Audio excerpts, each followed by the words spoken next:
These are 5 of the false theories that people often throw around on health boards, in health discussions, with discussions between friends, sometimes even doctors and nutritionists, about the body. And I wanted to do a special video to rebut them.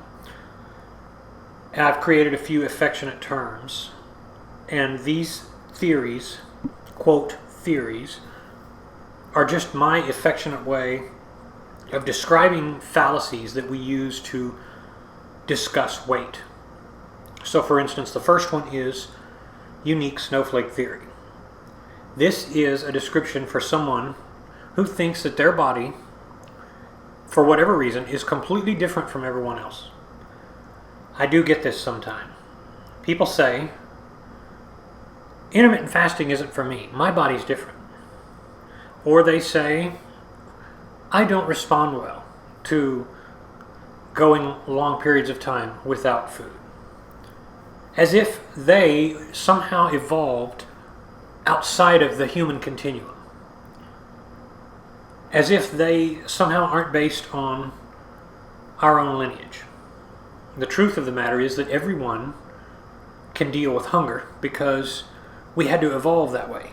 Because in the wild, you always have periods of time where you cannot eat, where your next hunt is not going to be successful, where your next mealtime is going to be uncertain. That's just evolution. And if you can't survive, then you can't move on. You can't go on. As a big guy, I would always say, my body needs it. This is another version of unique snowflake theory.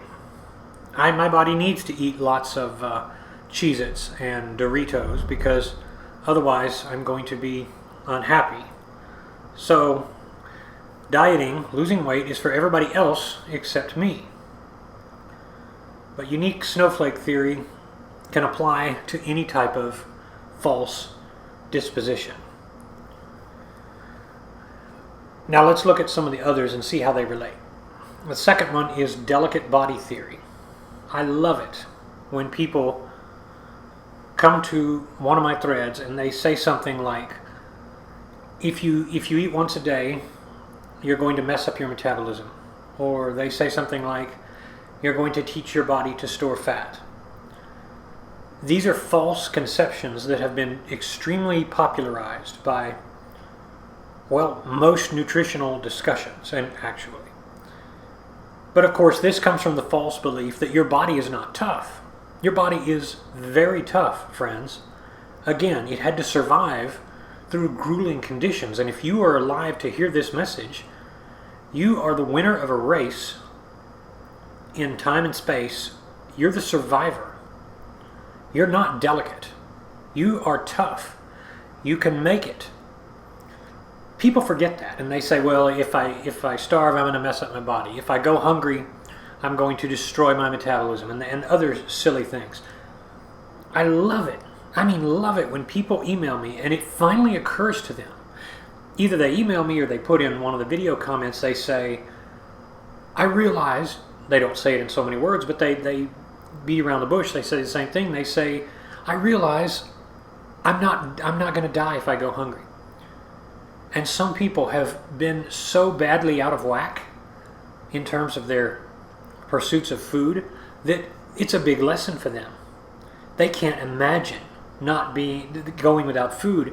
And once they do it a while, they start to realize you can actually rebuild your mind's expectation of when you eat. It's such a powerful revelation, and I get it, and I see it now every day as this channel continues to grow. Number 3 is the they say theory. This is when you're in a discussion and somebody says, they say you shouldn't do that. They say that's not healthy. They say, and it's all, they is always put in air quotes because you never know who they is. It's just an appeal to an open body of knowledge somewhere. Other examples of where we do this. They say you should not let a child go to sleep if they hit their head. That has been since disproven as a myth. They say pit bulls have locking jaws. They do not. They say it's a good idea to put butter on a burn. It's not. They say you can't get pregnant standing up. And they say you only use 10% of your brain. Complete nonsense. But of course, all you've got to do is appeal to this open air sense of authority, and it sounds like you know what you're talking about to some. Oh, they say you shouldn't do that. They say you should eat 3 squares a day. Who's they? How do they know? Are you just appealing to the common body of knowledge? The beliefs of your day? Well, if you are, you're like most people, but the problem is, if you will never test anything, if you will never go out of your way to experiment and listen to others who have different experiences, you can't rightly make your own. Number 4, Storie Gut Theory.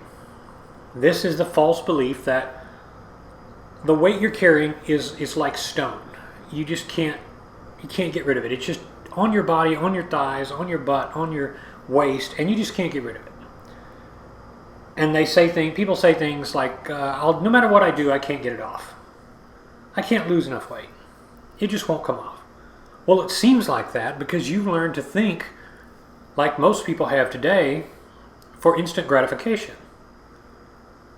You've learned to expect things in days or weeks instead of months and years. Our sense of time is so poor that I could do an entire video about it. Because we just have this horrible expectation that things need to be immediate. And yet, right when I'm recording this presentation, there are bears and predators out there trying to hunt their next meal. Their meal just got away from them, and now they have to go hungry for a few more days until they catch one again. Who entitled you to think that you deserve a meal that quickly? Storie Gut Theory is false. If you can sustain a lifestyle at a remote deficit, you'll lose your weight, even though it seems like you won't. Number 5, Runaway Pound Theory. This is the ridiculous belief that I hear from some that says, well, you can intermittent fast, but the moment you jump off, you're going to gain all your weight back. And of course, this reflects a grave misunderstanding of intermittent fasting. It is intermittent, which means you do it periodically. You don't do it all the time. The reason it works is because you can blend it with your life. That's what gives OMAD its power. You can blend it with the normal way you eat, with the normal things you eat, with the normal lifestyle that you lead, or abnormal if you consider yourself to be a bit different than the next guy or gal.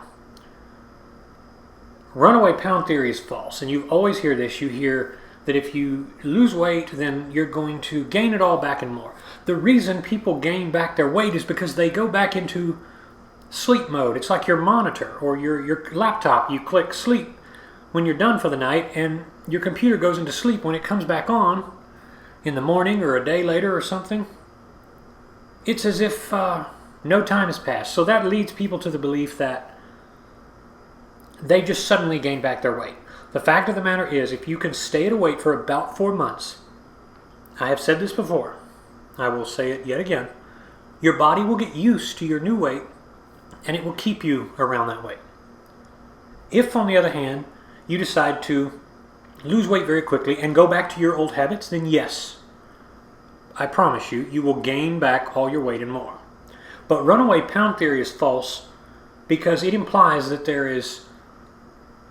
that your body is just going to all of a sudden jump into high gear and start gaining, only if you have not changed your habits, if you have not reformed your eating.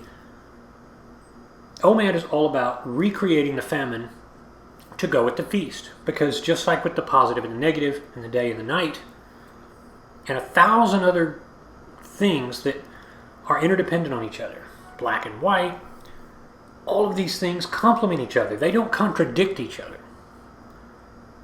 So look into your life and ask yourself, have you fallen victim to any of these false theories?